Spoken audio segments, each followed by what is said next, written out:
Good morning, school. This month is LGBTQ Pride Month, and in today's reflection section, I'm going to talk to you about the history of and reasons why we celebrate Pride Month. Pride Month is a time to celebrate the LGBTQ community and to raise awareness of the challenges that LGBTQ people still face. It's also a time to remember the history of LGBTQ rights movement and celebrate the progress that's been made. Pride Month is celebrated every year in June in cities and towns all around the world. Pride events started off as political protest marches but evolved over time. Events always centre around a march or a parade, but have become celebratory festivals that can last for multiple days. In the UK, the Gay Pride movement began in 1972. The first Gay Pride March in the UK was held in London in 1972. The march was organised by the Gay Liberation Front, a group that was fighting for the rights of LGBTQ people. It's 1972. The miners' strike first turns off the lights. Ted Heath is Prime Minister. Donny Osmond is Top of the Pops. And on-screen gay representation looks something like this. Oh, it's the masked stranger. Take my body, but leave my jewels alone. Gay people regularly face arrest, and same-sex attraction is still classified as a mental illness. But in the basement of a London university, a revolution is underway and making itself heard in protests across the capital. In July, Pride in the UK is born.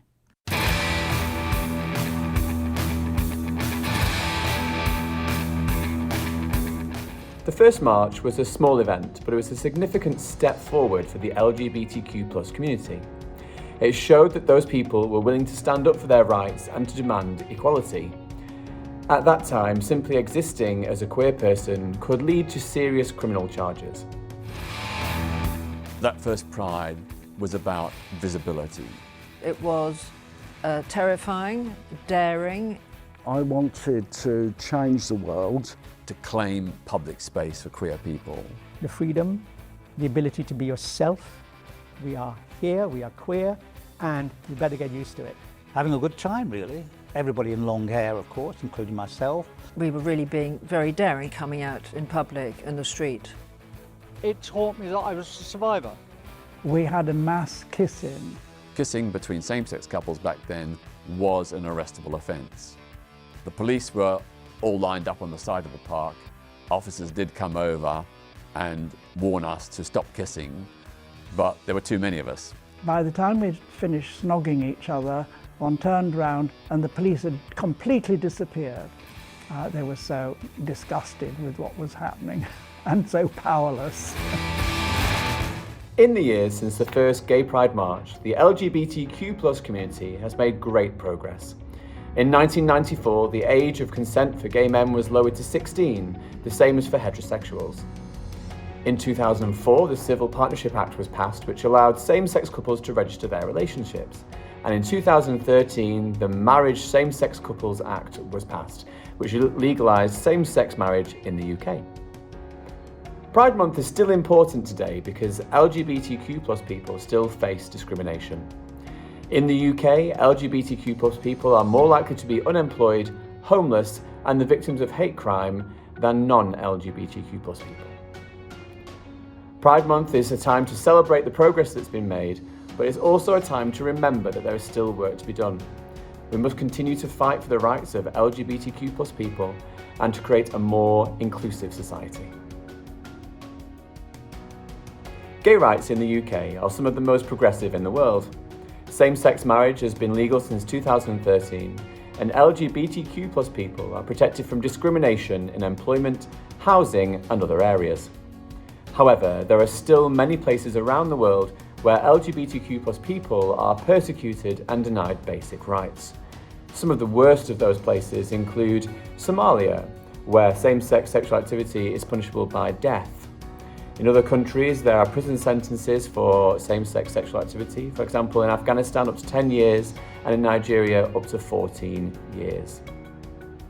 In these countries, LGBTQ people are forced to live in secret, in fear of violence and persecution. They may be denied jobs, housing and education, and they may be subject to violence and harassment. The situation for LGBTQ+ people around the world is improving, but there is still a long way to go. It's important to continue to fight for the rights of LGBTQ+ people everywhere. Even with advances in rights for LGBTQ+ people in the UK continuing to be made, it's important to note that, as recently as 20 years ago, teaching about homosexuality in schools, such as in this reflection section, was banned by Margaret Thatcher in legislation called Section 28, which was active in the UK from 1988 to 2003.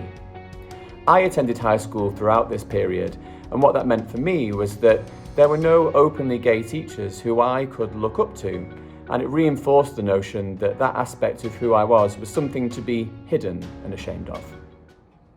But there was still more fighting to be done after teaching about homosexuality was banned in schools. Children who need to be taught to respect traditional moral values are being taught that they have an inalienable right to be gay. The way that the community came back together over Clause 28 was incredible. The 6 o'clock news from the BBC. In the House of Lords, a vote is taking place. In the late 1980s, Section 28 protesters stormed the BBC. But then once it was got rid of, yeah, good riddance, and a complete and utter waste of time it was. Progression came later, steps towards righting the wrongs of the past and equality. Legally, husband. It was a monumental vote. It gave that equality in terms of the law. We march for the right to walk down the aisle. Pride has undergone many changes over the years. What started off as a protest of around 700 people is now a march of thousands. Pride Month is fundamentally a celebration, but it's also a time to recognise and participate in the continuing fight for LGBTQ+ rights. To participate in this, you could donate to organisations that are working to promote LGBTQ+ rights around the world. You could write to elected officials and urge them to support LGBTQ+ rights. You might educate yourself and others around the challenges faced by people in that community around the world. And of course, you can stand up to homophobia and discrimination wherever you see it. However you choose to celebrate, I wish you a happy Pride Month, and thank you for listening.